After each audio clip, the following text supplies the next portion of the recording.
แต่ละพุทธิบวชมาอยู่เนาะนึกว่าเมื่อแล้วสันทัดมาหอดแล้วมันหอดเลยอยู่เลยตายฆ่าเลยโหลดเด้อ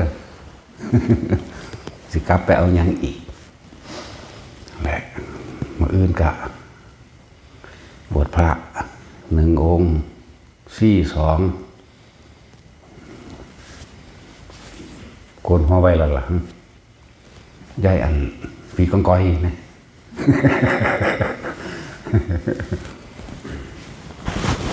ยายกองก้อย แล้วก็ให้อีกคนหนึ่งเสืองได้ปุ๊บยายหูหนวกไหมใช่มองแมงมันต้องจื้อฉายาเลยตั้งเอาเองมันต้องสิจื้อได้แต่ล่มหนากระปุ่มกระปั๊มมันสิคืออยู่นะยายลมผูกหงก็เป็นหนาบุบบุบบีบีบุ้มบุ้มบัมบัมหนาโอ้งอแง่งไป ผูกมาบีกับบิดเบี้ยวคือคนเนี่ยทั้งสั้นแล้ว แต่ตอนนี้เริ่มดีขึ้นมาแน่แล้วล่ะมีก็เริ่มน่วยงามขึ้นจิตใจมันงามขึ้นแล้วเนาะ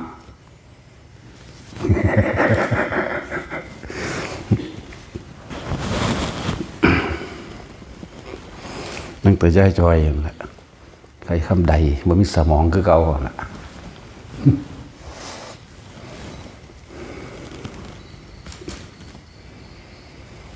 เพียรพยายาม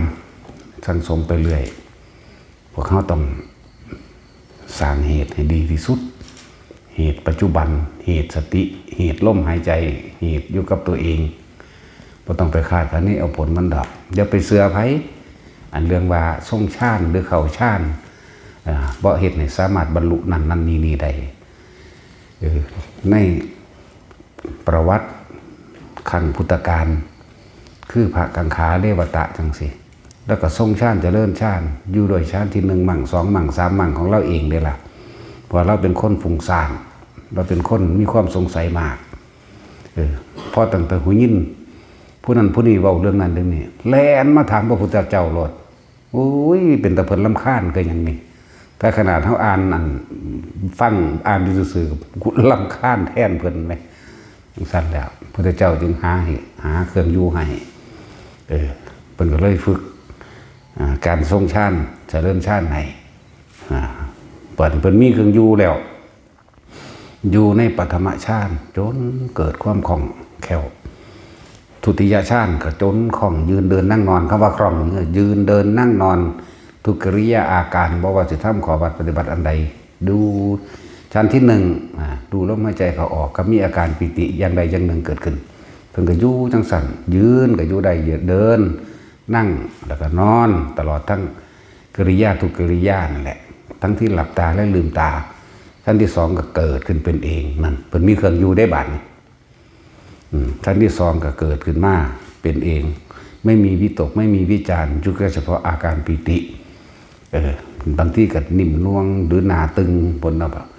หนาตึงตรงหน้าผากขนขิ้งลุกมั่งหนูหยาบไม่โตเองมั่งแต่นั่งก็สั้นไส้โยกไปโยกมามั่งเพิ่นก็เลยเป็นผู้ชำนาญในฌานแต่ละองค์ปฐมฌานหูวิตกวิจารปิติสุขเอกคตาทุติยฌานหูปิติสุขเอกคตานั่นตติยฌานหูสุขเอกคตาจตุตฌานเข้าตัวที่4ละสุขละทุกข์เป็นผู้มีเฉพาะเรียกว่าเจโตวิมุตติรู้กับความว่าง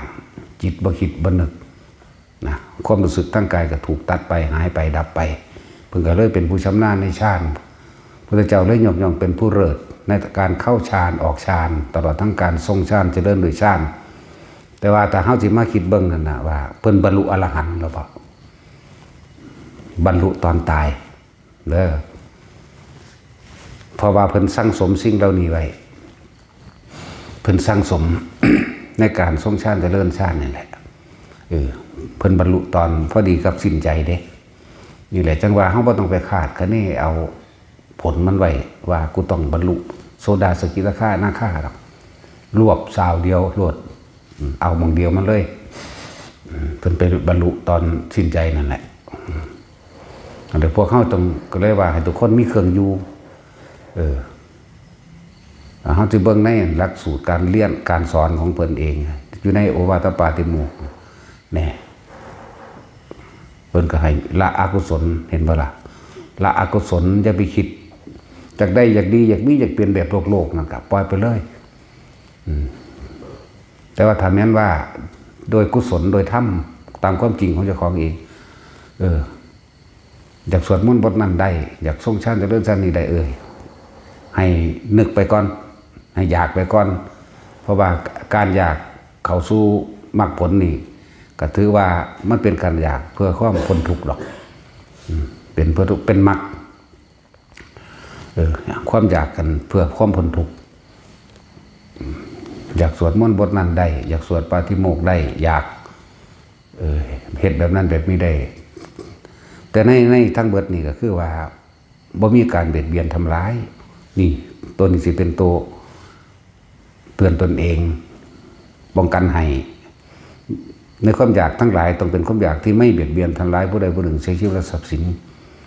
ตลอดทั้งคนและสัตว์ทั้งมนุษย์และอมนุษย์ทั้งหลายบัดนี้จิตก็เลยส่งหรือสะสมเฉพาะที่สิ่งที่ทำให้เกิดความสงบเย็นภายในตนเองคือบุญกุศลบุญกุศลก็คือเป็นหนทางของบุคคลฉลาดนะเป็นหนทางของบุคคลที่เข้าสู่มัคคานุคาวิสุทธิยาเป็นหนทางของคนจะเดินเข้าสู่ความบริสุทธิ์หลุดพ้นในความอยากตัวนี้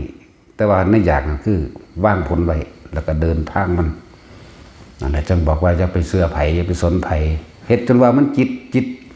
รู้สึกว่าทรงฌานเอาเองเลยจิตทรงฌานได้ตลอดการทุกเมื่อนึกเมื่อไหร่ได้เมื่อนั้นนี่นั่นแหละว่าเฮาก็ส่วนเรื่องของคำว่าปัญญาเนี่ยการเห็นตามความเป็นจริงมื้อนี้การรู้ซึ่งสิ่งทั้งหลายทั้งปวงว่าเกิดตัวใดก็ดับเท่านั้นคนเกิดคนตายสัตว์เกิดสัตว์ตายต้นไม้เกิดต้นไม้ตายบ่มีอีหยังกี่รังอย่างยืนแน่นอนมีความบ่เที่ยงแท้ผู้ใดเข้าไปหยุดสิ่งเหล่านี้ก็ล้วนแล้วแต่เป็นทุกข์เพราะว่าเฮาเห็นตามรู้คือเขาเห็นแล้วเฮาสรุปมันลงได้แล้วว่าคืออนิจจังอนัตตาคือเกิดดับเท่านั้นเนี่ยบาดนี้ก็เหลือแต่เครื่องอยู่นึงเด้ทางปัญญามันก็รู้แล้วเพราะว่าเฮาอาศัยพระปัญญาของพุทธเจ้าที่เพิ่นบอกยอดของปัญญาคืออนิจจังอนัตตานี่แหละบ่มีหยังเกินนี้ดอกบ่ซั่นสิว่าสิ่งทั้งหลายทั้งปวงไม่ควรเข้าไปยึดมั่นถือมั่นสัพเพธัมมานี่สัพเพคือสิ่งทั้งหลายทั้งปวงในธรรมในความจริงทั้งหลายนั่นแหละหรือในสิ่งทั้งหลายทั้งปวงนั่นแหละว่าสัพเพธัมมานารังนี่บ่ควรเข้าไปอภินิเวสายะนี่สัพเพธัมมานารังอภินิเวสายะสิ่งทั้งหลายทั้งปวงไม่ควรเข้าไปยึดมั่นถือมั่นคือจังว่าเฮาทำสมาธิทำฌานเพื่อจะเกิดความสงบแต่ว่ามันบ่สงบตามที่เฮาตั้งเป้าไว้ก็บ่ต้องเข้าไปยึดมันก็บ่ต้องไปโมโหใส่มันก็เพียงแค่ว่ารู้กับมันซื่อๆสงบก็ฮู้บ่สงบก็ฮู้เรื่องว่าบ่ยึดจักว่าล่ะนี่เอาเฉพาะภายในเลยนี่ก็เป็นแบบนี้นะสงบก็รู้บ่สงบก็รู้กูสิเข้าฌาน4บังกันหน้ามันเข้าบ่ได้มันได้แค่1แค่2ก็อยู่แค่1แค่2บ่ได้ไปกังวลกับตัวที่4ตัวที่5ตัวที่6ตัวที่7ตัวที่8ก็บ่ต้องนั่นแหละแต่ว่าเฮาสั่งสมสิ่งที่มันเป็นบุญกุศลบุญนี่ต้องสงบเย็นภายในจิตนั่นเองกุศลคือความฉลาดบ่ออกไปหาเบียดเบียนทำลายผู้ใดผู้หนึ่งเสียชีวิตทรัพย์สินความกังวลมันก็เกิดบ่ได้เด้ล่ะคิดสัมมาสังกัปโปคือดำริแต่สิ่งที่จักให้ทำให้เป็นประโยชน์ต่อผู้อื่นเท่านั้นนั่นสิมีหยังซอยผู้ใดๆก็คิดหาอันนั้นหาอันนี้มาซอยแต่ละบุคคลแต่ละสัตว์นะเป็นตาซอยผู้นั้นได้ก็ซอยไปเป็นตาเนี่ยผู้นั้นก็เฮ็ดไปนะลักษณะนั้น ซอยสัตว์ต่างๆหมูหมากาไก่ได้ก็ซอยไปซอยบ่ได้ก็แล้วไปบ่ยึดซอยบุคคลก็เหมือนกันแนะนำได้ก็แนะไปแนะบ่ได้ก็แล้วไปบ่ได้คาดหวังบ่ได้ตั้งเป้าหมายบ่มีจุดหมายบ่โมโหเด้แต่มันเป็นจังซั่นคือเขาแนะนำกันทีเดียวนี่บอกแล้วบ่เฮ็ดกับเรื่องของเขาเฮ็ดได้ก็ยินดีด้วยนะยินดีด้วยเขาเฮ็ดได้เขาต้องการต่อสืบต่ออยากองค์นั้นองค์ชาติที่3เฮ็ดจังใดที่4เฮ็ดจังใด5 6 7 8เฮ็ดจังใดนี่เฮาก็แนะให้ไปเรื่อยจังซี่นะนั่นแหละว่าจะไปสนไผจะไปเสือไผเด้ที่ว่ามันบ่บรรลุดอกคนผู้นั้นบ่ฮู้จักซ้ำดอกว่าชาติคือหยังเฮ็ดได้หรือบ่ผู้ที่สอดแทรกเข้ามาจังซี่นะแต่อยู่โดยลำพังผู้เดียวนี่ป่านี่ดงป่าซ้ำหนึ่งที่บ้านเมืองรอบๆอยู่กับพอได้ยินเสียงคนเสียงรถพอได้เห็นแสงไฟน้ำบ้านน้ำเมืองอยู่เฮาก็ยังบ่ได้ว่าเอาเด้ป่าแบบบ่ฮู้ยินเสียงคนเสียงรถบ่เห็นแสงไฟแสงอีหยังเลยล่ะพุ่นน่ะเอาแบบเงียบไล่เสียงมนุษย์และสัตว์เลี้ยงเลยพุ่นไล่แสงไฟบ่มีแสงไฟบ่มีหยังพุ่นน่ะเคยอยู่เคยเป็นมาหรือยังนี่ผู้จังสั่นเพิ่นจังสิเข้าใจลึกซึ้งว่าการทรงฌานการอยู่ในอารมณ์อันเป็นหนึ่งจิตมันตั้งมั่นดีแล้วมีเครื่องอยู่ดีแล้วมันมีคุณค่าขนาดใดความกล้าก็ไม่มีความกลัวก็ไม่มีนี่นั่นแหละจิตมันก็ตั้งมั่นทั้งตัววันนี้แม้นสิ่งใดสิ่งหนึ่งเกิดขึ้นผจญกันเกิดขึ้นประสบพบเหตุต่างๆตามความเป็นจริงโดยเฮาอยู่ในป่าในดงมากสิเฮายินแต่เสียงเสือที่มันเป็นเสียงในหนังเนาะมันโอกเลยในหนังเด้ของจริงมันบ่เป็นแนวนั้นเด้ถ้าจิตบ่ตั้งมั่นบ่มีเครื่องอยู่แท้ๆย่านขนาดเด้คือแมวเลยเสือก็ดีเวลามันห้องใส่กันคนละฝากเอาใส่กันเด้ว้าวใส่กันอยู่โง่มันธรรมดาบ่บ่ได้โกกากคือเฮาเห็นในหนังเด้คือแมวแต่ตัวน้อยๆก็เลยแง่วอยู่คือกันนั่นแหละก็วันแมวพุ่นล่ะตัวน้อยลูกมันก็เลยตัวใหญ่มันเอาเด้บ่ได้แวนเด้กูกากกันที่ในหนังทั้งกันแง่วซั่นบ้ามันแมวนะซั่นตีมันบ่แม่นเวลาหยอกกันก็คือกันกับแมวกัดกันอุกงาวใส่กันแบบแมวเลยเด้นั่นแหละถ้าว่ามีเครื่องอยู่จริงๆอยู่บ่ได้เด้เครื่องอยู่ของเฮาคืออยู่ในกายเฮาเองแหละกายเวทนาจิตเวทนากายอยู่ในความรู้สึกตัวจิตเป็นหนึ่งตั้งมั่นอยู่ในความอารมณ์ที่เป็นหนึ่งบ่ส่งออกหูได้ยินจากสิเสียกิ่งเสือปลอมไม่รู้ตอนนั้นโอ้ยมันมีแต่ตั้งอยู่อย่างเดียวนั่นแหละตั้งมันบ่ออกไปคิดมันห้องอยู่คนละฝากฟังเสียงก็แต่สิตัวผู้ตัวแม่บ่รู้ละทั้งนี้ก็เอาจะทั้งคนอันนี้ก็เอาเสียงหน่อยเสียงใหญ่ใส่กันเด้มากัดกันแบบแมวเลยว้าวใส่กันเสือกมากัดอยู่ต่อหน้ากูที่หีแมวมึงนี่แต่ว่าบ่ได้คิดเด้ต่อหน้าเฮานี่แหละกัดกันปั๊มกันกิ้งกันควกคากตกลงไปทั้งอื่นมันสั่นแหละมันมีเครื่องอยู่จริงๆบ่ได้อีหลีบ่ได้ตัวน้อยบาทนี่แม่มึงกวนแมวมันบ่แม่นตี้บาดออกมาคิดก็คิดอยู่ตอนมันบ่มีเสียงหยังดอกกังเว้นแม่มึงกวนแมวมันบ่แม่นตี้บักใหญ่เพียงแอวคือปาดโตน่ะตัวน้อยก็มีบางทีก็มากับลูกมันลูกแลนมาก่อนแง้ว แง่วมามันบ่แม่นติหามึงนี่ซ้ำหมาเหรอ หยอกกันคือกันกับแมวหยอกกันกัดกันมันหยอกมันเล่นกันนั่นแหละจังว่าเฮาถึงเห็นคุณค่าของการทรงชาติเจริญชาติเห็นคุณค่าว่าคิดตั้งมันเป็นแบบใดมันบ่หวั่นไหวหรอกหลายอย่างอันเป็นของลึกลับก็เกิดขึ้นหลายนี่แหละจังว่าเฮาเฮ็ดให้มันจนเกิดความค่อยชินเถอะอยู่กับความรู้สึกในกายความคิดบ่ออกไป บางทีก็เรื่องเห็นสิ่งลึกลับมันก็เห็นเป็นปกติอยู่แล้วล่ะแต่ว่าเฮาบ่นำเขามาคิดนะนี่เบิดนั่นแหละแต่สำหรับผู้เพิ่นเรียกว่ามอบกายถวายชีวิตต่อธรรมแล้วนะครับเขาจะบ่หวั่นไหวกับความตายหรอกนะมันยังมีดอกแนวเฮาบ่หาตั้งปัดไปเอื่นปกปักรักษาอีหยังก็ได้ดอกแต่ว่าตอนไปใหม่ก็เรียนรู้อยู่ดอกว่าอุทิศบุญหรือทำความผูกมิตรไปคือบทวิรูปเขบทอันเมตตาไปเมตตาบทกรณี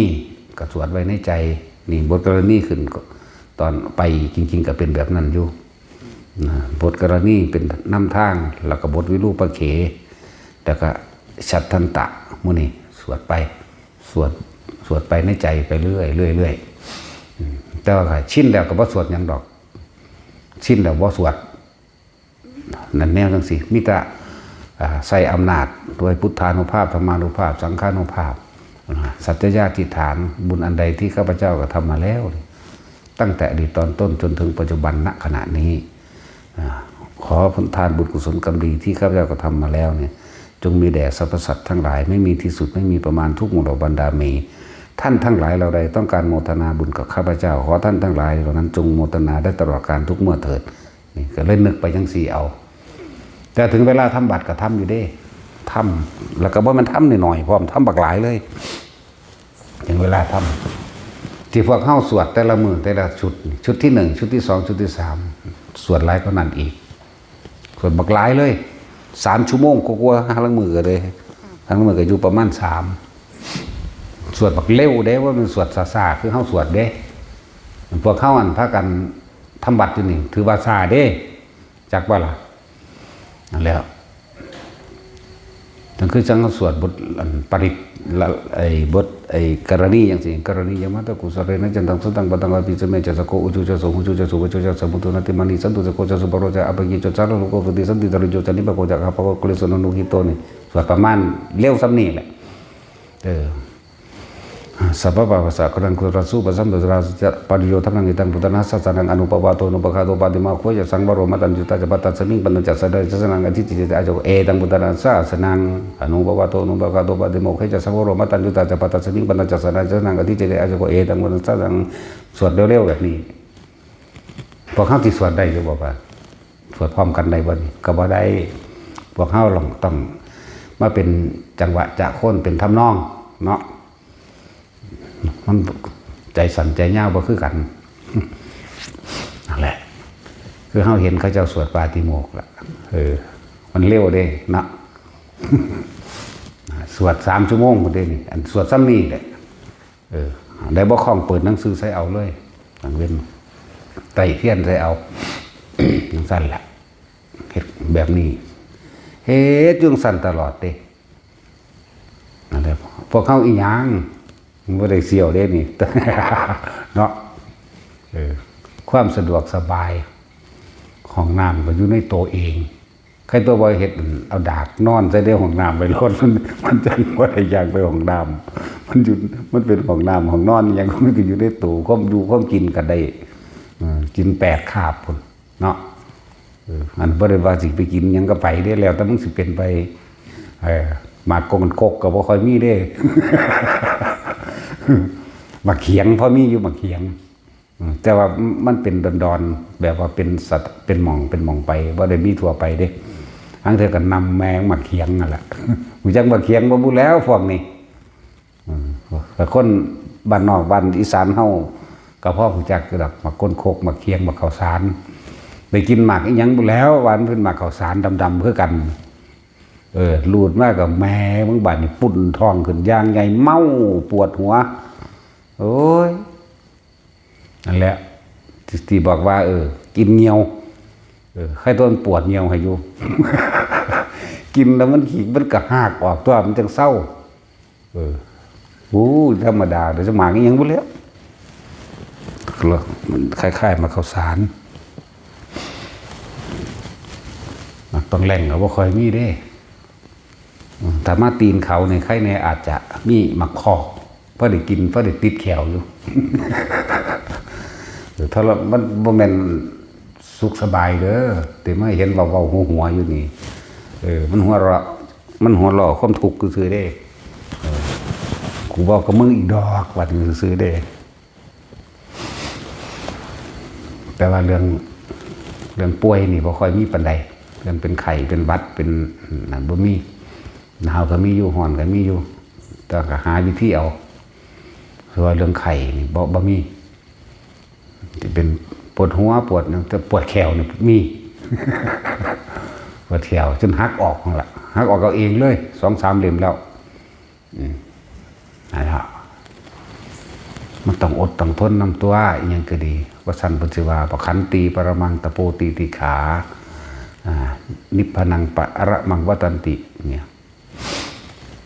ว่าทันอยู่นะหิปภะชิโตปรูปคาตีสัมมโนโหติปรังวิเหทยันโตนี่ก็ต้องมีความอดความทนไปนำของบุคคลผู้เขาสีเขาถึงความสงบความบ่ร้อนความบ่กังวลมันมีความอดทนนำเด้อะไรจังว่าให้ทุกคนอดทนทำพวกเข้ามากกระเซาะกระแสะกันมันบ่พอจะข้อขาดบาดตายดอกในขั้วเถียงกันแน่จักน้อยยังสิกะเศร้าจะเอาชนะกันนั่นแหละสภาพว่าถ้ำของจริงก็ห้าหนีบ่พ้นคนหรอกก็ไปป่าไปดงก็ออกจากดงจากป่าออกจากผู้จากเขามาคือเก่าก็มาอยู่กับคนคือเก่าเนาะเนี่ยบริคิดยากเรื่องของอยู่ของกินเลยเด้บริคือพวกเจ้าเด้ผงชูรสมาแน่เข้มโพดเนาะเอาผงชูรสมาแน่จางโพดน้ำปลาแม่แน่รสดีมีบ่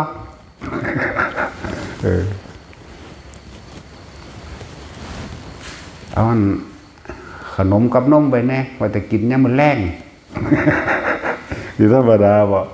บ่ได้คิดเลยเศร้าแรงบ่ได้มีเรื่องอาหารก็ไปปะปนในหันเลยเดี๋ยวแต่ส่วนมากก็อยู่กับการทรงชาติเจริญชาติหรือเขาชาติมันเขาเอาเองดอกนั้น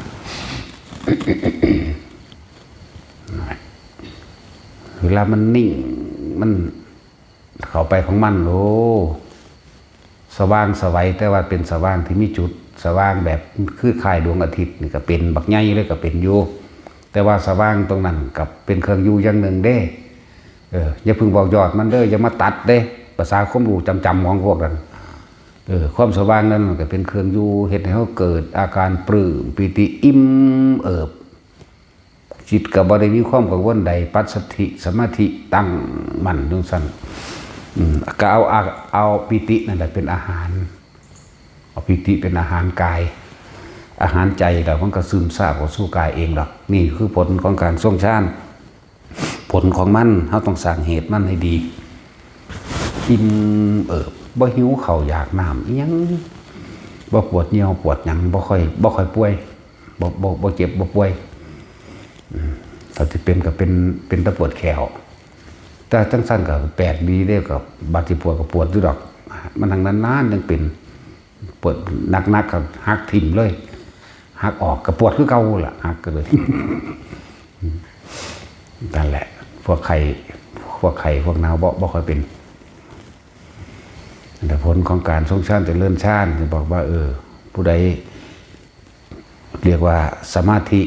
ที่สามารถปรับธาตุให้เกิดความสมดุลได้สมาธิรักษาโลกจึงนำเอาให้ต่างๆจึงนำเอาอาการปิติต่างๆมาค่อยบอกให้พวกเขาเห็นเป็นอาการขนลุกขนพองสยองก้าว จังสิบัดนี้เฮาเอาอาการปิติของการสั่นสะเทือนในกายเอาอาการปิติของภารณาปิติทำให้กายนั้นโยกสั่นไหวหน้าหลังซ้ายขวาหรือหมุนนิ่มๆลึกๆดอกแบบนี้เฮาก็นำออกมาใส่เป็นการปรับธาตุรักษาโรคในกายตัวเองเฮ็ดไปอาการปิติอันนี้ใส่ประโยชน์อันนี้ปิตินี่ใส่ประโยชน์ที่จริงก็คือกันนั่นแหละเพียงแต่ว่าเฮาหาวิธีให้แต่ละคนมีเครื่องอยู่ไปสิเป็นโรคยังกะแล้วแต่เฮ็ดไปเถอะคอยเฮ็ดเป็นเถอะจึงเห็นคุณค่าตอนที่เฮาอยู่นั่นน่ะมันคือบ่เก็บบ่ป่วยมานานแล้วนะแต่สิเป็นทีเดียวเป็นแบบตายเลยเป็นแบบตาย ตอนเฮ็ดตอนที่เป็นใส่ติ้งแตกนี่ก็คือตั้งใจให้มันเป็นเด้ตั้งใจทดสอบตัวเองนะตั้งใจทดสอบหลายๆอย่างในตนเองแหละสงใจว่าเอาตัวนี้ระงับตัวนี้เอาตัวนี้ระงับตัวนี้ปวดนักซ้ำนี้ปวดเบาซ้ำนี้เอาตัวนี้ใส่ตัวนี้นักพึบเข้าสู่อัปปนาตั้งที่มื่นตาเนี่ยแหละไม่ได้รับตาหรอกนั่งปั๊บลงข้าวเดียวมันก็รู้ละมันได้พ่อหน้าที่ได้ไปดังบักโดนปนันเด้วับบึบข้าวเดียวหนึ่งมันกับหายวับแล้วก็ไปลากสายยางหดต้นใหม่ต่อขุดดินทวนต่อแบกไม้แบกยังเซยแล้วคือยังงั้นตั้งเสาไฟฟ้าบวกตาสินแบก4 คนโอ้ยเฮ็ดเล่นเฮ็ดหัวไปศูนย์ได้บ่มักสิแบกให้เบิ่งว่าเนี่ยก็ยังเก็บอยู่ได้ทางแบกยังแบกยางทวนไปโลดมันสั่นแล้วมันก็มีกำลังของมันอยู่ในหันแหละกำลังชาติของเฮาเองก็มีในหันแหละมันเฮ็ดให้เบาเองดอกนั่นแหละเป็นทางสั้นก็เลยอยากเอาความประสบการณ์มาบอกเวลาเฮาฌานที่1เป็นแบบใดเอาโดยอาศัยอานาปานสติเนาะรู้ลมหายใจเข้าออกโดยสติปัฏฐาน4กายเวทนาจิตเนี่ยเป็นผู้มีความนึกถึงความรู้สึกในลมหายใจเข้าออกแล้วก็การรู้ลมหายใจเข้าออกเนี่ยบ่ได้ให้ไปตามลมเข่าที่ข้อบ่ได้ตามลมเข่าที่หน้าอกที่ท้องป้องหรือยุบเอาแค่รัดเอาโลดทำความรู้สึกว่าลมเข่าสุดอยู่ในโพรงจมูกในดังสุดอยู่มองดังสุดอยู่มองเหมือนกับตรงกลางระหว่างคิ้วเฮานี่นะให้สุดอยู่แค่นี้แล้วก็ให้มื่นตาเฮ็ดเพราะว่าเฮาสิดึงเอาเริ่มสอนใหม่ก็ได้ให้คนนั่นน่ะนั่งก้มจักน้อยนั่งธรรมดานั่งอยู่เก้าอี้ก็ได้โซฟาก็ได้นั่งคัดสมาธิสมาธิก็ได้ทั้งนั้นนั่งก้มจักน้อยมือก็ว่างตามสบายที่คู่ขาเข่าบ่คู่ขาเข่าก็ได้ทั้งนั้นแหละที่เหยียดสร้อยนั่งได้ทั้งนั้นก้มจักน้อยแล้วเหลือบตาดูปลายจมูกตนเองเมื่อเหลือบตาดูปลายจมูกเขาจะเห็นปลายจมูกกับล่างปลายจมูกล่างๆพื้นกับล่างปลายจมูกกับล่างก็เหมือนกับคือเฮาโฟกัสโฟกัสต้อมเข้าไปซูมเข้าไปที่ปลายจมูกกับล่างพื้นกับล่าง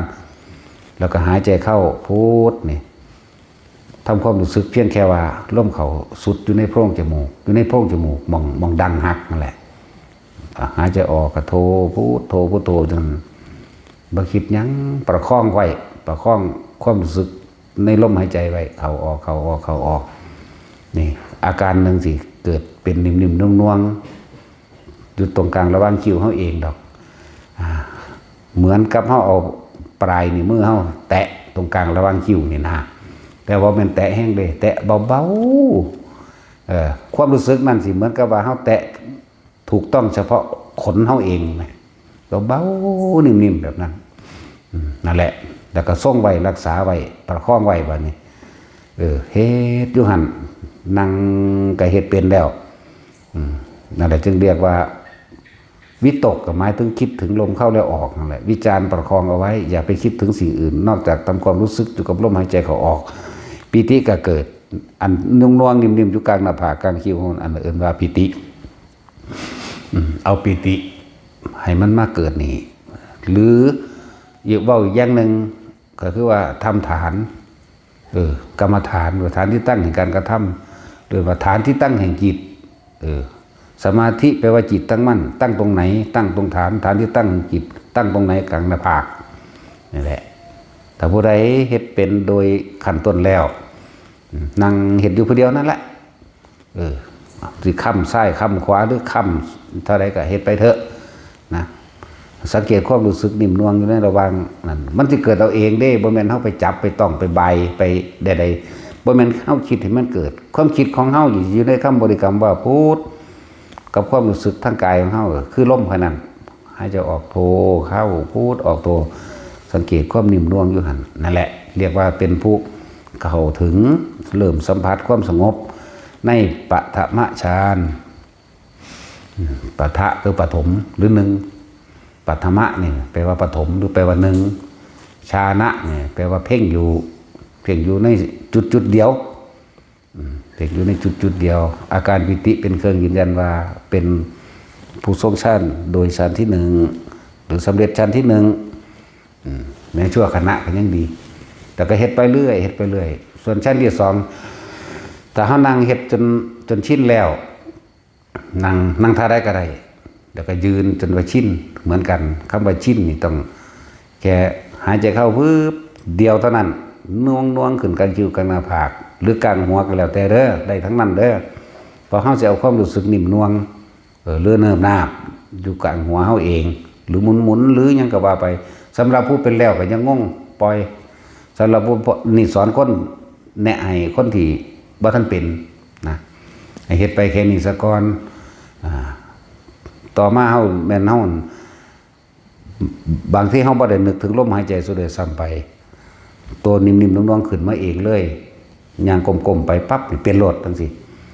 หรือนั่งบ่คิดหยังนี่มันสิขึ้นทันทีปีติสุขเอกคตาเนี่ยคือชั้นที่2นั่นแหละเฮ็ดตัวนี้มันคล่องซะก่อนบ่ต้องไปคิดอย่างอื่นอีกบัดนี้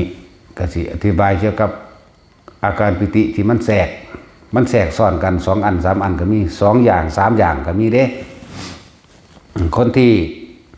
มีอาการนิ่มนวลตรงกลางระหว่างคิ้วได้แล้วหรือหน้าผากบางที่ก็ตึงหรือเย็นเข้าไปเย็นลึกๆเข้าไปในตรงกลางระหว่างหน้าผากของตนเองบัดนี้อาการปิติอันอื่นมันก็แทรกซ้อนเข้ามามีอาการขนลุกขนขี้ลุกวืบวาบบ่แม่นลุกทั่วตัวก็ช่างบางที่ก็ลุกเฉพาะหัวขนขี้หัวลุกหรือขนขี้ร่างกายลุกจังซี่ก็มีมันแทรกซ้อนก็บ่ต้องไปตกใจบ่ต้องไปหาคำตอบคำถามหยังกับมันให้เฮานั่นมันคงอยู่เฉพาะจุดนิ่มนวลกลางคิ้วเฮากลางคิ้วกลางหน้าผากเฮาบ่ต้องไปว่านี่คือหยังเป็นหยังนั่น นี่คือปิติซ้อนอีกอันนึงบัดนี้ปิติซ้อนอีกอันนึงถ้ามันนิ่มนวลอยู่เฮานั่งเฮาปล่อยมันโยกซ้ายโยกขวานี่มันก็โยกของมันเลยนี่โยกจริงๆเด้บ่ได้เฮ็ดเอาเด้เพราะว่ามันชินอยู่แล้วเฮาสิปล่อยตัวใดออกได้ทั้งมันได้ตลอดเลยนี่โยกซ้ายโยกขวานี่ถ้าเฮาหยุดก็ใส่ความรู้สึกหยุดเลยบ่ได้ใส่ความคิดหยุดเด้เพราะว่ามันชินแล้วสิเป็นถ้าเฮาสิปล่อยมันไปหน้ามันก็ไปของมันเองเด้ไปของมันเองเลยเพราะมันชินแล้วแต่หยุดหน้าหยุดหลังก็ปล่อยถ้ามันหมุนก็ปล่อยมันก็หมุนได้คือกันแต่ว่าหมุนลึกๆหมุนลึกๆแบบนี้อันนี้เฮ็ดเอาอันนี้แบบนี้แต่ความรู้สึกนี่ให้คนทุกคนจับจุดเดียวเท่านั้นจับเฉพาะหน้าผากนี่คือเรื่องว่าปิติที่มันแทรกซ้อนเข้ามาปิติซ้อนปิติบางที่ซ้อน2อย่าง3อย่างเด้อขนลุกวืบกับร่างกายก็โยกพร้อมกับมีน่วงอยู่กลางหน้าผากหรือบนหัวพร้อมนี่ก็มีนี่เอิ้นว่าซ้อน3อย่างบัดนี้ซ้อน4อย่างเกิดขึ้นอีกก็มีเด้มีแสงพับๆพิบๆดูดังว่าเป็นแสงคือหิ่งห้อยก็มีแวบๆหรือออกทางหางตาเฮาเหมือนกับฟ้าเหลื่อมแป๊บๆพิบๆปุ๊บๆพับๆไปอันนี้เอาหน่อยๆก่อนที่สำหรับผู้ใหญ่หมายถึงว่าแสงใหญ่แสงวาบมาเลยก็มีอยู่ออกจากหน้าผากวูบไปก็มีหรือบางที่มันวาบขึ้นตรงระหว่างกลางอากาศณจุดใดจุดหนึ่งของไฟของมันแล้วก็ค่อยใหญ่ขึ้นก็มี มันซ้อนกันมาแบบนี้ได้ซ้อน2ซ้อน3ซ้อน4และปีติ5ก็ยังเกิดขึ้นได้อันนี้คือต้องอาศัยความชำนาญตะวันจะพึงไปแต่ว่าอาจจะมีผู้เป็นอยู่ผู้เขาเจ้าอยู่ในป่าในดงกับมีอยู่เขาเจ้าออกมาเนื่องเขาเจ้าฟังเขาเจ้าฟังนานๆออกมาฟังที่หนึ่งฟังเดี๋ยวเขาเจ้าก็เข้าไปเฮ็ดแล้วก็คนหาอันใดที่มันเพราะว่าเฮาสิเว้าแต่เรื่องประสบการณ์จริงเลยเฮาสิบ่เว้าหลักการปานใดก็จะมาฟังแล้วก็จะสอดคำถามไปนิดหน่อยเขาจะก็รอคำตอบดับมือดับ2มือนี่แหละส่วนปีติ5อย่างที่เกิดขึ้นพร้อมกันยากอยู่แต่ว่าก็อาจจะมีบางองค์ขนลุกขนพองสยองก้าวร่างกายนี่โยกคล่องขนลุกขนหัวลุกร่างกายก็โยกไปนำแสงสว่างเห็นนั่นเห็นนี่ก็ปรากฏขึ้นแม้กายลอยขึ้นก็เป็นนี่เว้าตามที่ตัวเองเป็นลอยขึ้นช่วงศอกนึงมั่งแขนนึงมั่งแต่ถ้าชินเบิดแล้วเฮาสิกำหนดให้มันอยู่หม่องใดก็ได้อยู่จักว่านึงก็ได้หรือขึ้นอยู่โดยประมาณ1เมตรก็ได้แล้วก็สามารถเห็นนิมิตต่างๆที่มันปรากฏขึ้นได้ทั้งเบิดต้องไม่คิดไม่นึกเด้ฟังไว้เด้อต้องบ่คิดบ่นึกหยังจุดใหญ่มันคือจับเฉพาะอุณาโลมนี่หรือมันนวงอยู่กลางหัวก็นวงอยู่หันหรือมันอยู่ท่ามกลางอกแต่ว่าอันจะคำว่าความนิ่มๆนวงๆหรืออุณาโลมที่อุณาโลมแปลว่าตรงกลางระหว่างคิ้วความรู้สึกที่นิ่มๆตรงกลางระหว่างคิ้วมันก็เคลื่อนที่ของมันไปได้เด้อบนหัวก็ได้ตลอดตรงกลางท่ามกลางอกก็ได้ให้เข้าใจความรู้สึกอันนี้ว่าต่างๆเฮาอย่าออกจากกายอย่าออกจากเรือนแห่งกายบ่ให้ออกนี่คือคิดไปกับนิมิตมันก็เห็นเป็นธรรมดาล่ะผีสางนางไม้เทวดาอินพรหมตลอดทั้งลากสดหรืออีหยังต่างๆที่พุ่มมะเทวดาที่พวกเขาเอิ้นผีบังบดนะตลอดทั้งหลายๆแบบหรือสัมภเวสีหรือเป็นเรื่องเป็นเล่าแต่ว่าจะสนใจเขาสิไปสนใจแต่มีนิมิตหลายมันจะเป็นบาปไปน้ำนิมิตในสิ่งที่ปรากฏขึ้นเห็นนะก็ต้องสนใจตั้งมั่นอยู่ในความรู้สึกให้เลื่อนกายอย่างเดียวมีพูดถึงว่าอาจจะมีบางองค์นะคนนี่ยากอยู่เด้ถ้าหมู่ภิกษุสงฆ์บางองค์บางรูปอาจจะเป็นยุคสนใจจุดเดียวอยู่จุดนี้แม้กายจะลอยขึ้นแต่ก็อยู่จุดนี้ถึงขั้นนี้แล้วมันเริ่มชินชำนาญหลายแล้วล่ะคนพวกนี้สิโสเป็นโสตายคนพวกนี้สิเอาตัวเองเขาแหลกบ่แห้งแล้วล่ะแหลกตายแล้วล่ะแต่ว่าก็มีอยู่องค์2องค์นะอันที่ต่อไปให้นี่มีอยู่องค์2องค์อย่าสนใจอย่างอื่นให้ทำความรู้สึกอยู่ตรงกลางระหว่างคิ้วหรือหัวบางองค์อยู่หน้าอกก็อยู่หน้าอกเลยเด้อแม้นกายจะลอยขึ้นแม้นจะเห็นความแปลกประหลาดยังต่างๆก็ช่างบางองค์ที่อยู่หัวก็อยู่กับหัวบางองค์ก็อยู่หน้าผากก็อยู่หน้าผากเลยเด้ออย่าทรงออกนอกคือจะคิดออกรูปร่างลักษณะท่าทางของบุคคลสัตว์และสิ่งของต่างๆที่ปรากฏก็จะคิดออกเอาไปต่อยอดเอาเองเด้บ่แม่นว่าเฉพาะร้อยขึ้นบ่แม่นเว้าถึงปีที่5กะเฮากับแม่นเฮานั่งอยู่ธรรมดาของเฮาเองบ่มีอาการทั้งนี้ก็ช่างแต่ว่ามันเกิดไปเห็นมันเกิดปรากฏขึ้นเว้าเรื่องของผู้ปีที่5ซะก่อนเอาให้ใส่ความรู้สึกซึ่งไม่ใช่ความคิดมันแปลกอยู่ได้นั่นนี่เด้อความรู้สึกที่ว่ามันลอยขึ้นมาได้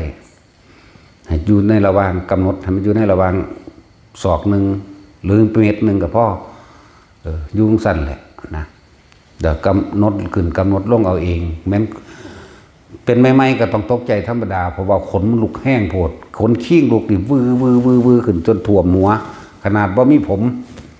บุ้ยปานนั้น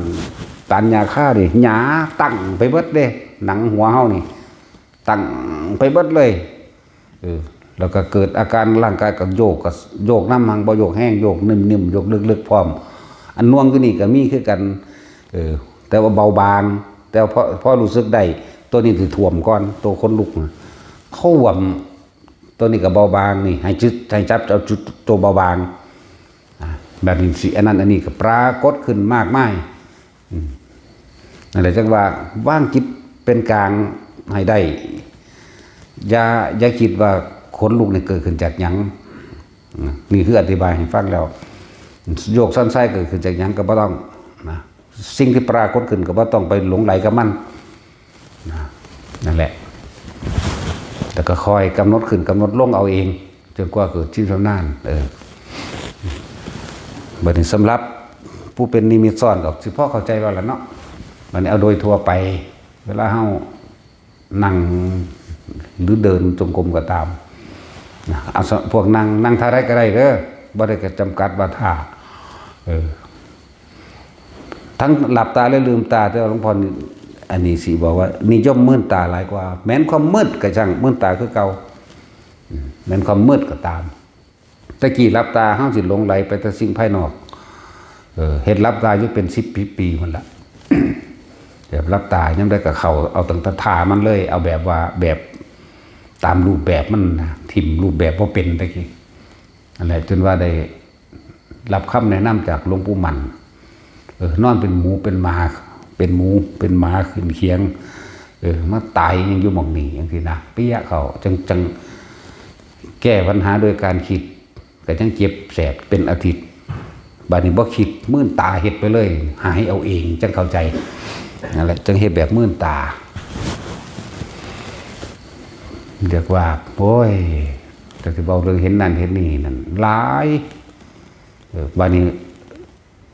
เอาเฉพาะที่ว่ามื่นตาเห็นบัดนั่นแหละสำหรับที่ว่าบางที่ลมหายใจเนี่ยกลายเป็นแสงใดเลยแสงแบบแสงท่องออกแสงฟิตแฟตเขาออกแบบนี้ก็มีก็บ่ต้องไปสนใจว่าเกิดขึ้นจากหยังคือเป็นแสงแบบนี้สีแบบนี้บางทีก็ขาวนวลเขาออกก็บ่ได้สนใจจับความรู้สึกเดียวขาวนวลก็มีเหลืองแสงเหลืองแบบเหลืองประกายเลยเด้นะลักษณะนี้แล้วก็ขาวประกายปึกฟิตแฟตออกเขาออกเงาสั่นแต่ก็บ่สนใจนะนี่คือจะไปคิดกับมันปล่อยมันเป็นเพราะว่าสิ่งที่เป็นนี่เดี๋ยวก็เปลี่ยนไปแนวใหม่นี่อันนี้จังอนัตตาที่เกิดตัวเด่นนี่เดี๋ยวก็เปลี่ยนเป็นแบบแนวอื่นอีกเนี่ยเปลี่ยนไปอยู่เปลี่ยนไปอย่างอื่นหลายอย่างกลางคืนที่ในธรรมขนาดว่ามืดสนิทนะก็มืดตาปฏิเกิดโดยประมาณจาก2-3 ว่าตอนนั้นที่มันเกิดที่แรกนั้นเป็นแสงซัมโปรตีนก่อน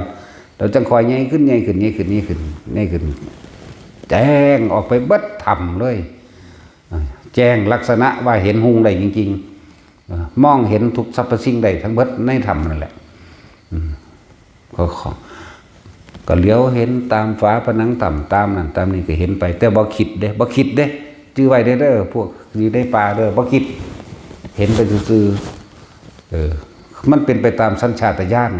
ของมันเองโดยธรรมชาติมันเองดอกของกายเป็นตามสัญชาตญาณ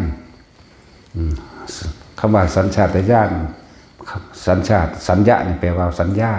ชาตะแปลว่าพวกเขามันเกิดมาเวียนว่ายตายเกิดมาหลายแล้วมันเลยเก็บสะสมเอาไว้ในจิตนั่นแหละเรื่องสัญชาตญาณในการมองในการหันซ้ายหันขวาเบื้องหน้าเบื้องหลังเนี่ยมันก็เป็นไปโดยธรรมชาติของมันเองหันไปเบื้องทางหน้ามันแจ้งไปเบิดจนสามารถย่างไปเบื้องจุดนั้นจุดนี้ได้เลยเดินไปดูตามซอกแซกนั่นนี่ได้นี่แปลกประหลาดแต่ก็บ่คิดอย่างเด้ถ้าคิดปั๊บหยุดปุ๊บดับปุ๊บมืดตุ๊บทันทีเด้นั่นแหละโอ้ยมันว่าคำว่าบ้างคิดเป็นกลางเด้อแต่เลยต้องมีเครื่องอยู่เครื่องจับเอาตัวนี้มันเป็นเครื่องรอเอาไว้เอาตัวความนิ่มนวลกลางหน้าผากเนี่ยนะกลางหน้าผากกลางหัวกลางอกอยู่ใน3 จุดนี่แหละวันนี้จาก3 ฐานนี่หรอกนั่นแหละถ้าเขาคิดออกฟับมืดตึ๊บทันทีเด้ง่มเศร้าออกมาระบาดนั่นแหละนี่คือเหตุจังใดเพิ่นให้เฮาควบคุมความคิดกับว่า นั่นแหละจึงบอกว่าเฮาเฮ็ดไปเถอะคำว่าควบคุมความคิดนี่นี่คือความคิดเด้ แต่ว่านี่ให้แนวทางแต่บ่เว้ามันก็เว้าบ่ได้มันก็บ่เข้าใจกันก็เลยต้องเว้าถ้าเฮาเฮ็ดจนเกิดความเคยชินชำนาญแล้วมันสิหัวจักเอาเองดอกในคนผู้นั้นมันสิรู้จักเอาเองว่าแบบใดต้องทำอย่างไรต่อหรืออีกอย่างต่อนั่นแหละความสว่างไสวในเป็นก้อนๆอย่างนั้นอันนี้เป็นแค่โอภาสแสงสว่างอันเกิดจากจิตสงบซื่อๆเด้เป็นความสงบอันเกิดจากอำนาจของสมาธิเป็นอำนาจของสมาธิเป็นที่เพิ่นว่ามันเป็นฤทธิ์เป็นเดชยังกะช่างมันเถอะอันทั้งสั้นล่ะบ่ได้ฤทธิ์เดชยังดอกเรื่องว่าพยายามอธิบายซับให้เข้าใจซื่อๆนะแสงสว่างอันเป็นรูปแต่มีเงาอยู่กับคนละอย่างกันแต่แสงสว่างอันนี้บ่มีเงามันแจ้งขึ้นมาเนี่ยมันธรรมดาเนี่ยก้อนหินที่มีเงาแต่ว่าอันนี้บ่มีเงา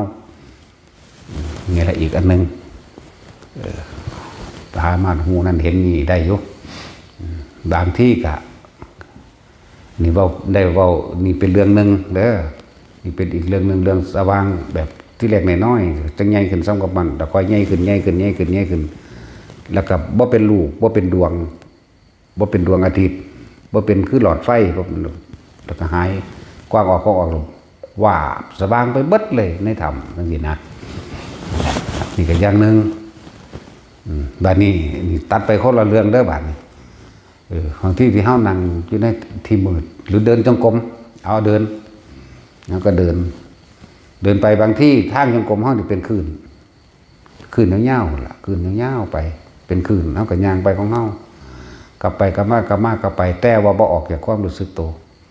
บนหัวมั่งหน้าผากมั่งกลางอกมั่งอยู่จังซี่มันเลื่อนไปต่อใดก็สร้างมันสิเลื่อนไปหัวไปหน้าผากไปกลางตัวจังซี่ความรู้สึกเฮาก็ค่อยตามไปกันไปเลยบัดนี้แสงก็เดียวกับสีเขียวบักใหญ่ซ้ำลูกฟุตบอลวาบไปโดยสัญชาตญาณเฮาก็เหลียวเบิ่งก็จนว่ามันสุดตาแต่ว่าความคิดบ่ออกอันนี้ต้องเข้าใจเด้คนเหลียวเบิ่งบ่คิดเป็นไปบ่ได้ก็ว่าได้จะพึ่งมันคนละระดับกันคนละขั้นตอนบางทีก็เขียววาบแต่ว่านี่เห็นหุงเบิดเรียกว่าเหลียวเห็นต้นไม้ได้เห็นต้นไม้เห็นนั่นเห็นนี่ได้ต้นไม้ต้นหญ้าเหมือนกลางเว้นแต่ว่าเป็นเขียวสว่างบัดนี้เหลืองสว่างบัดนี้ขาวสว่างหนาเป็นไปนี่ก็อย่างนึงนี่คนละตอนกันแบบนี้ก็มีทั้งเบิดนี่เรียกว่าสิ่งที่มาทดสอบทดลองหรือว่าอุปะสิ่งที่อุบัติขึ้นนั้นสิเป็นเครื่องรบกวนใจเฮาให้คิดออกไปกันนะหรืออุปจารสมาธิก็ได้นะสิเอิ้นว่าอุจจารสมาธิอะไรแต่ว่าเฮาบ่หวั่นไหวหมายถึงว่าเฮาบ่คิดไปน้ำมันเป็นธรรมดาคนเป็นไม่คิดก็ต้องเป็นธรรมดาในการเพราะว่าเฮาบ่เคยเห็นเฮาบ่เคยเห็นสิ่งเหล่านี้อัศจรรย์ของจิตอัศจรรย์ของเวลาจิตสงบสมาธิต่างๆมันเป็นความอัศจรรย์ก็คิดมั่งเป็นธรรมดานะคนที่เป็นไม่ถึง10ครั้งนี่ก็ยังคิดอยู่20ครั้ง30ครั้งนี่ก็ยังอาจจะคิดอยู่บางอาจจะคิดหาสาเหตุว่าเกิดขึ้นจากหยังไรหรือดีผีหรือคนบุญหรือบาปมื้อนี้อาจจะคิดผิดหรือถูกอาจจะคิดอยู่ก็เป็นธรรมดาแต่ว่าที่บอกให้ว่ามันหาเหตุผลอย่างกับมันบ่ได้ดอกวันเกิดขึ้นจากหยังสิ่งเหล่านี้แสดงถึงวิธีการหยุดความคิดหรือหลักพยายามตัดเข้าลมหายใจทันทีโลดบ่ต้องไปเอาคำตอบจะไปเอาคำตอบกับมันอย่าไปสรุปเหตุผลกับมันเฮาต้องบ่สรุปความคิดสิ่งที่คิดสงสัยอย่าไปสรุปอย่าไปให้ค่าก็ว่าอย่าไปสรุปหยังใดทั้งสิ้นวิธีหยุดวิธีละก็คือลมหายใจกลับเข้ามาลมเหมือนเดิมเลยที่แรกมันก็ธรรมดาเลยมันก็ยื้อแย่งกันเป็นธรรมดาในความคิดยังสงสัยอยู่ยังไรคำตอบอยู่จากถามคนอยู่อันนั้นคือยังอันนี้คือยังหรือบางที่อาจจะหลงไหลว่าแต่ของเป็นผู้พิเศษมั่งหรือหูทิพย์ตาทิพย์หรือแสงสว่างแล้วนี่เอามายืนยันเป็นมรรคผลนิพพานบ่ได้เป็นนี่เป็นแบบนั้นบ่ได้เพียงแต่ว่าเป็นแค่ว่าโอภาสแสงสว่างได้เกิดขึ้นแล้วซื่อ โดยอำนาจจิตโดยอำนาจฌานโดยอำนาจจิตสงบอำนาจฌานอำนาจสมาธิภาวนาของเขาเองเป็นของเกิดขึ้นเอง บ่ให้ไปเอาคำตอบให้ละความเห็นให้ได้อย่าลงความเห็นใดๆทั้งสิ้นที่ละความเห็นก็คือลมหายใจควบคุมมันอยู่จังสั่นไปเลยมวยเบิดปีเบิดชาติมันไปใส่มันสิบ่ได้แล้วนี่นะปีหนึ่งมันเป็นจังสิเฮ็ดบ่ได้ปะนะบ่งั้นสิเอาเดี๋ยวนี้เข้าแต่ก็ให้เข้าใจอีกอย่างหนึ่งคำว่าสัพเพธัมมานารังอภินิเวสายะสิ่งทั้งหลายทั้งปวงคือเฮาเห็นเฮาได้ยินเฮาได้กินนี่แหละบ่ควรเข้ามายึดมั่นถือมั่นบ่ยึดคือบ่นำเข้ามาคิดนั่นเองถ้าบ่นำเข้ามาคิดดอกผิดหรือถูกร้ายหรือดีผีหรือคนเกิดขึ้นบ่ได้จิตไม่มีที่ตั้งโลดนั่นแหละจำตัวนี้ไว้นำเด้อบางทีผู้อยู่ผู้เดียวเพิ่นก็ฟังอยู่เพิ่นก็ฟังอยู่แต่ว่าหน่อย1กับ2ที่เราองค์ถึงหน่อยก็1ดอกเว้ยมีคุณภาพอยู่นั่นแหละจังว่าตั้งใจตอบให้แบบประสบการณ์เขาเจ้าเป็นมากร้ายหรือดีผีหรือคนเกิดขึ้นทันทีเด้แต่พวกเขาไปคิดไปสรุปหาว่าหาเหตุว่าเกิดขึ้นจากอะไรแล้วต่อไปจะเป็นอะไรมีผลยังไงนี่ตัดความคิดเข้าสู่ลมหายใจคือบ่นำเข้ามาคิดนั่นเองนี่ก็เรื่องนึงเรื่องกับแสงนั่นนี่เด้อสว่างจ้าทั้งหลังก็หูได้ทั้งหลังก็สามารถมองเห็นได้เป็นที่น่าอัศจรรย์คืออย่างนี้เฮาเห็นเฉพาะทั้งหน้าแต่ว่าทั้งหลังเฮาเห็นได้นี่มันแปลกประหลาดเด้นั่นแหละแต่ว่าก็บ่ต้องไปสนใจมันนี่คือเว้าให้ฟังเพื่อจะไปต่อยอดเอาเองแตกแขนงเอาเองอีกแบบนึงบัดนี้เฮาอีกแบบนึงแม่นสิยืนเดินนั่งนอนแบบใดก็ช่างเด้อเกี่ยวกับอันเดินจงกรมที่มันทางจงกรมเป็นคืนก็บ่ต้องสนใจที่จุดอยู่เฮาหน้าผากหัวหรือหน้าอกย่างไปย่างมามันยังเกิดขึ้นอย่าคิดอยู่กับความรู้สึกในกายอย่างเดียวนี่สรุปตัวนี้นำต่อมาอีกแบบนึงบัดนี้มันเฮาสิยืนเดินนั่งนอนอยู่หยังใดก็ช่างมันเถอะนะมันเฮาสิแบบใดคือเฮาเห็นคนผู้นั้นบ่ได้ถือคบเพลิงบ่ได้ถือไฟบ่ได้ถือหยังแต่เฮาสามารถเห็นโตเขาเบิดโตเขาเลยเหมือนถ้าสิว่ามีแสงสว่างในโตก็มันก็บ่เป็นแสงออกมาแหมแต่ว่าเฮาเลี้ยวไกลๆเป็น100 เมตร200 เมตรเฮาก็เห็นอยู่นี่แหมย่างมานี่แต่ว่าก็เห็นเป็นโตเฉพาะเขานั่นแหมนี่แหละทางโลกมันกันอยากว่าเป็นรูปแสงแบบนั้นแบบนี้เด้แต่ทางแปลกประหลาดอันนี้มันบ่มีแสงออกแต่ว่ามันเห็นเป็นโตเต็มๆนั่นแหละแบบนี้ก็มีแต่ก็ถ้าเขาคิดปั๊บตัวนั้นสิเลื่อนล่างหายไปแต่เขาสงสัยปั๊บเลื่อนล่างหายไปจะคงว่าเป็นอย่างกันสิถ้าไม่ได้สงสัยอย่างว่างจิตเป็นกลางคือต้องหาที่ตั้งนี่แหละจึงบอกว่าทุกคนจิตตั้งมันตั้งตรงไหนตรงความรู้สึกในกายเขาเองนี่พูดถึงระดับคนที่เริ่มชินแล้วคนที่ท่านได้เป็นจะพึ่งเด้ฝึกเอาให้มันเป็นแบบเป็นชินซะก่อนในปฐมฌานทุติยฌานอย่างนั้นนะคนที่เริ่มชินแล้วก็สิมีของลึกลับของน่าอัศจรรย์ของแปลกประหลาดปรากฏให้เห็นนิมิตต่างๆเห็นก็บ่ต้องคิดมันอย่างมากแล้วมันก็หายไปหรอกนี่ถ้าเข้าใจว่าอันนี้เกิดนี่ดับอยู่ในถ้าคำว่าไม่ยึดมั่นถือมั่นเนี่ยนะคำว่าสิ่งทั้งหลายทั้งปวงไม่ควรเข้าไปยึดมั่นถือมั่นเนี่ยนะมันก็เกิดแล้วมันก็ดับมันก็หายของมันเด็กมันบ่ยางอยู่สั่นมันบ่ยืนอยู่จังสั่นมันบ่เห็นอยู่จังสั่นคือมีอีกบ่ได้หลายครั้งก็ได้ครั้งนึงก็บ่ถูกหลายครั้งแต่ว่ายกตัวอย่างที่ว่าเฮาก็นั่งอยู่ก้อนหินบ่แม่นนั่งสมาธิแบบท่าทางบ่แม่นเต็มรูปแบบนั้นนั่งทะเนิงอยู่นี่แหละนั่งสบายนั่งทะเนิงอยู่เดี๋ยวไปประมาณ100 เมตรนี่มีคน 2-3 คนซื่อๆมันก็เป็นกองไฟวูบขึ้นมาเหมือนกับคนดังติดไฟจุดฟืนจุดไฟธรรมดานี่แหละ 2-3 คนคุยกันอุ้มอิ่มอยู่เฮาก็เหลียวเบิ่งอยู่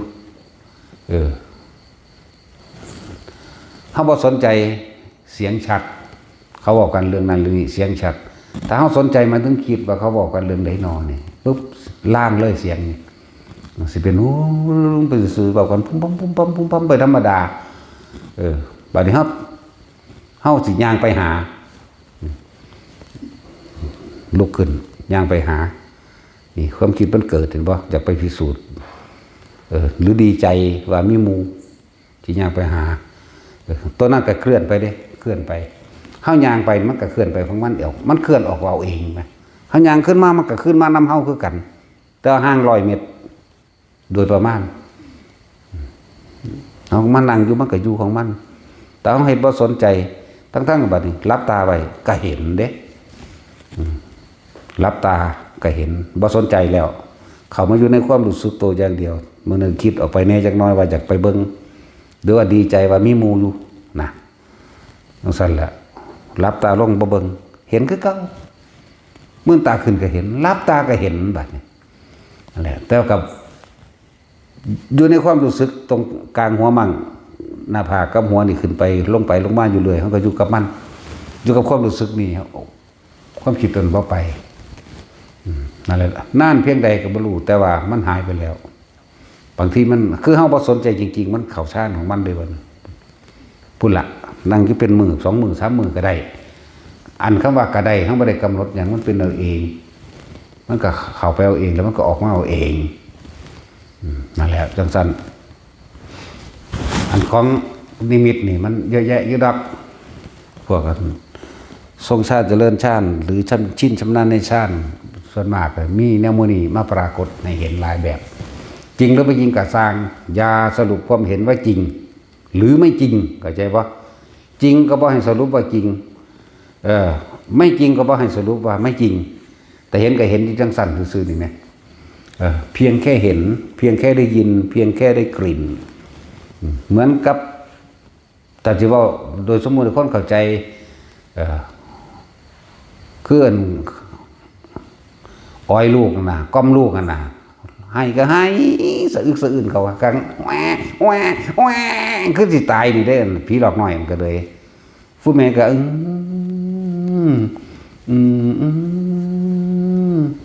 แล้วก็นอนสลารับตาเมียนสิก้มมันน่ะหายคือสิตายใจขาดแหละแต่เขาสิย่างไปเบิ่งเศร้าเด้เขากลับขึ้นมาคือยิ้มอะไรจนบ่สนใจเลยบาดนี้ก็อยู่ตะกับตัวในชาติแล้วมันก็ดับไปเอาเองของมันนั่นแหละทั้งเข้าทั้งออกทั้งการส่งท่านอย่างก็แล้วแต่เขาก็อยู่กับแค่สิ่งนี่แหละนักปฏิบัติทั้งหลายอยู่กับแค่นี่แหละมันสิบรรลุยังบ่บรรลุยังกระสร้างเข้าใจว่าล่ะแต่ว่าในระหว่างทำกลางหมายถึงเฮาฝึกหัดปฏิบัติจนเฮาตายนี่ก่อนเฮาสิตายเนี่ยให้เฮาหาเครื่องอยู่แบบนี้สิมันสิบรรลุยังบ่บรรลุยังกระสร้างมันคือเฮาบ่ไปตั้งเอาไว้แบบนั้นนี่จังว่ามันสิเป็นเอาเองหรอกอีหยังก็ตามบ่ได้ไปให้ค่ามองหัน นั่นแหละจังว่าเลยยกตัวอย่างของพระกังขาเรวตะแต่สิพูดถึงจริงๆแล้วก็ว่าเพิ่นมีเครื่องอยู่เพิ่นแล้วเพิ่นเลยหายสงสัยแต่ว่าเฮาก็ได้ความรู้จากเพิ่นนั่นแหละว่ามันอ่านพระไตรปิฎกจบมันหลายรอบแล้วหลายรอบอีกที่แรก2 รอบ 3 รอบก็รู้สึกรำคาญเพิ่นคือกันนั่นแหละบาดเอาเข้ามากักแล้วเฮาก็น้อมมาเบิ่งเฮาก็ได้ความรู้นำเพิ่นอ๋อเป็นผู้ทรงฌานเจริญฌานเป็นผู้เลิศในการเข้าฌานออกฌานยังก็ว่าไปนั่นแหละก็เลยเอานำตัวนี้มาเป็นประโยชน์ให้พวกเฮาแล้วก็เอาอาการปิติต่างๆนี่มาใส่งานใส่กับชีวิตจริงใส่ปรับธาตุรักษาโรคก็ว่าปรับธาตุตัวใดมันบ่สมบูรณ์เฮ็ดไปเรื่อยๆเถอะ2-3 เดือน4 เดือนมันก็หายดอกอันผู้เฮ็ดไปเรื่อยๆนั่นมื้อนึงอย่างน้อยก็ส่งให้มันได้จัก5 นาทีนี่แหละเว้ยแต่ละมื้อคนที่ป่วยเป็นโรคมะเร็งหยังก็สร้างคนที่ป่วยเป็นหยังก็ตามหรือบ่ป่วยก็ตามเฮ็ดไปเถอะเฮ็ดไปเถอะที่ว่าให้ร่างกายมันสะเทือนโดยเอาอาการภารณาปิติออกมาให้มันสะเทือนข้างนอกคนส่วนมากสิเขาว่าปุพพะนี่นะ เขาบอกเขาว่าก็จะเป็นมันตึบๆเด้น่ะมันแห้งเด้มันคนละอย่างกันแต่ว่าอันนี้มันสิไปนิ่มๆของมันนะนิ่มๆของมันงอกๆอยู่หั่นแหละเป็นนิ่มๆเพื่อให้ร่างกายสะเทือนโดยอาการปิตินี่สิเฮ็ดให้กายสะเทือนของมันเองค่อยฝึกเป็นเฮ็ดเป็นหลายอยู่ดอกหมู่พระภิกษุพวกเฮาอยู่นี่เฮ็ดเป็นเกือบทุกองค์นั่นแหละจะเป็นเบิดแต่พวกเฮามาฝึกนี่ก็สิเป็นหลายคนแล้วล่ะปรับธาตุบางคนที่มันนั่นเป็นโรคยังก็บ่รู้ล่ะกระสร้างของมันสิโรคหยังกระสร้างบางคนที่เกิดเจ็บปวดบางใดบางหนึ่งในจุดของร่างกายเฮ็ดมันได้5 นาทีครับก่อนจังเลิกนั่นแหละมันเรียกว่าเผากรรมก็ว่าใส่กรรมตอนนั้นก็ว่าเข้าใจว่าล่ะก็ให้ความหมายว่าเผากรรมใส่กรรมกำลังสดใสเฮ็ดไปเอาได้ตามกำหนดกฎหมายจุดหมายมันแล้วก็เลิกถ้าเฮาเนี่ยปวดโอ้ยกูอดบ่ได้ไปเศร้ามันก็เศร้าคือกันแต่อย่าลืมว่าพวกเจ้าบ่ทันได้สดใสของเก่าให้มันเบิดเจ้าสิใส่ตอนนี้มันเบิดเลยบ่หรือเจ้าสิไปใส่ศาสนาบ่เนี่ยถ้ามันสิทุกข์ก็มึงทุกข์เต็มที่มันสิเจ็บสิปวดมึงเจ็บปวดเต็มที่ในศาสตร์นี้ศาสตร์เดียวโลดหั่นนะต้องมีตัวตัดสินใจต้องมีลูกตัดสินใจคนที่เจ็บในจุดใดจุดหนึ่งก็ปล่อยมันเจ็บอยู่หันนะแต่เขาตั้งเอาไว้สัก5 นาทีไว้เนี่ยก็เอา5 นาทีแหละตั้ง1 นาทีตั้ง2 นาทีมันก็เลิกตัวนี้แหละมันก็เศร้ากันเลยหมายถึงว่ามันก็บ่เก็บเด้นั่นแหละจังว่าสดใสไปเถอะเฮ็ดไปเถอะถือว่าใส่กรรมก็ว่าเผากรรมก็ว่าหรือมันกำลังปรับธาตุจุดที่มันพิการแปลว่าไม่สมบูรณ์เลือดเจ้าบ่สมบูรณ์เนื้อหนังเจ้างานบ่สมบูรณ์ใส่เจ้าบ่สมบูรณ์หัวเจ้าบ่สมบูรณ์ใช่ว่าล่ะอันใดต่างๆมันบ่สมบูรณ์ก็ปล่อยมันเอาตั้งไว้1 นาทีไว้2 นาทีไว้5 นาทีไว้ก็เฮ็ดไปนะเฮ็ดไปเรื่อยนี่สำหรับคนที่เจ็บเป็นจุดมันก็ดูนขึ้นมาเจ็บมาปวดเป็นจุดบางคนเหมือนกับเอาเข็มหรือเสียน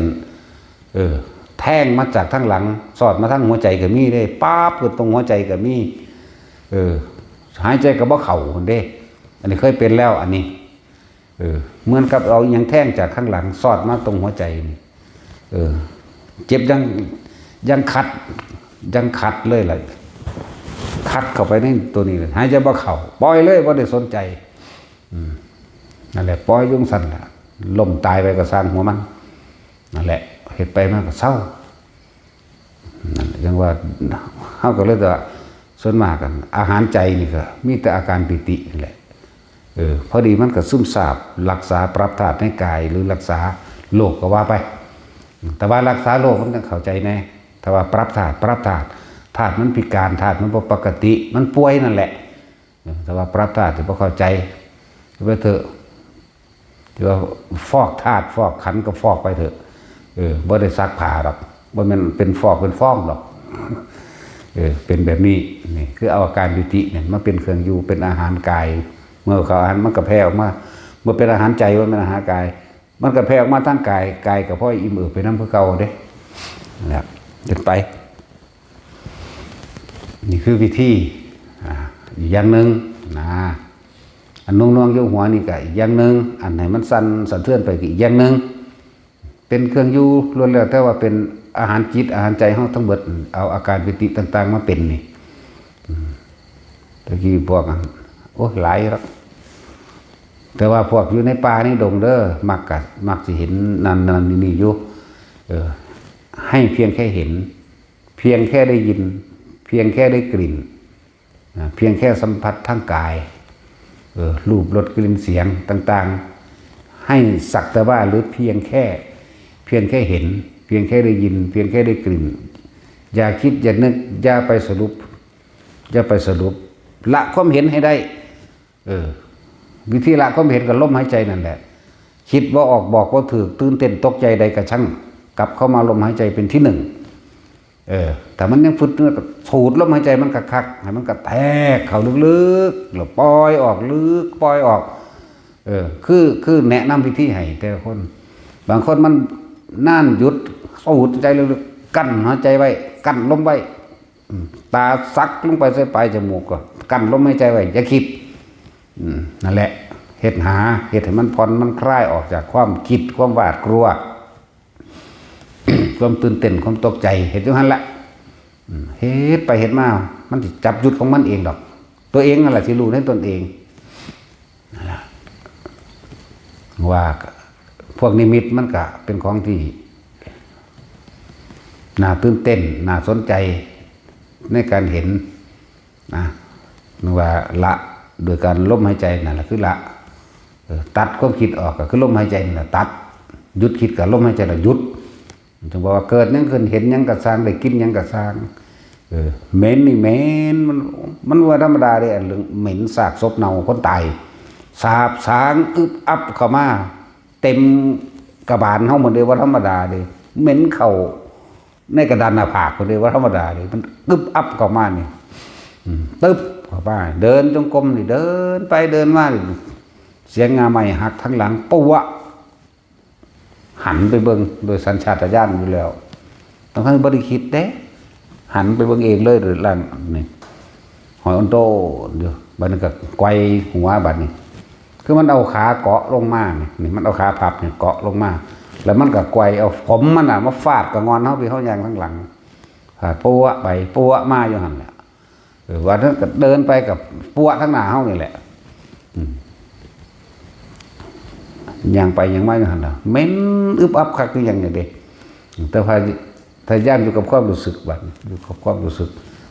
อันนี้กับประหลาดคือกันเลยบางที่เกิดแซ่เข้าไปในกระดานหน้าผากขึ้นมาบนหนังหัวหนึบหน้าลงมาในนี่เขาก็ตามความรู้สึกนี่เอาเรียกว่าอยู่กับความรู้สึกแล้วแต่มันจะเคลื่อนไปไหนกูบ่ออกจากความรู้สึกนี่พ่ออันเหม็นก็เหม็นก็หูคือกันนะนั่นแหละโอ้สวัสดิพานกันได้ธรรมดาเลยบัดนี้ไปกับปั้วปะคือกันเลยหักคายก็ปลายไม้ดีดขึ้นฟิวขึ้นไปคนเดียวธรรมดาบอกปึ้งไปนั่นแหละส่วนเข้าว่าท่านพ่อจังเธอดอกอยู่นี่เนาะแต่พ่ออยู่นี่สิว่าเป็นบ้าเบิดบ่สิว่าเต็มสีธัญญาอยู่บ่แม่ซี่ว่าตะทั้งไหนเต็มสีธัญญานี่20-30โอ้ยตาดเข่งพ่อมนบว่าอีกล่ะเนาะแต่พ่อพ่อตะบ้าพวงตัวเป็นใส่กันรถแต่แงบด้วยกันเห็ดตาซ้อนแล่นว่าพื้นคนนั้นคนนี้แบงในหันนั่นพ่อจะทำมือดีแหละเพื่อพ่อเดี๋ยวนั้นยันเขาสิบหลับบบุนั่นแหละฝึกกระทบกระแทกกันอยู่ในนี้จะหนีออกจากความรู้สึกในกายตั้งความรู้สึกในกายเอาไว้น่วงอยู่หัวอยู่หน้าผากของเองมันโลดผู้ใดบอกยังก็จะไปสรุปความเห็นว่าผู้นั้นผิดผู้นี้ถูกเถาะเข้าใจว่าล่ะเต้ยหรือผู้ใดมีหน้าที่ยังเห็นไปนั่นแหละสมาทาน